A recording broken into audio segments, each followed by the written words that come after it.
తర్వాత ట్రెడిషనల్ అన్నింటిలో వర్డ్ చేసే ఒక రిలీజియస్ డే, ఒక స్పిరిచువల్ డే. కానీ నాకు కన్విన్సింగ్ డెఫినేషన్ దొరకలేదు.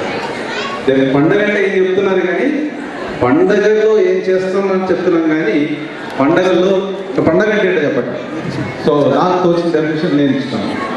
పండగ అంటే మనకిష్టమైన వాళ్ళతో మనకిష్టమైన దేవుడిని పూజించుకొని మనకిష్టమైన విందు భోజనాలు ఆరగించి మనకిష్టమైన రీతిలో హ్యాపీగా ఆనందంగా గడిపే రోజు ఫెస్టివల్.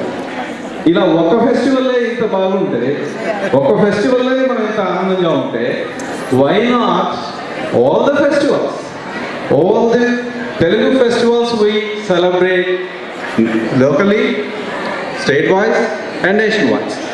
సో ఇలాగా అన్ని పండుగల్ని కలిపి మీ అందరికీ అందించి చక్కని విందు భోజనంతో పాటు ఈ కనువిందు చేసే కార్యక్రమాన్ని అందిద్దామని చెప్పేసి TNCA మీకు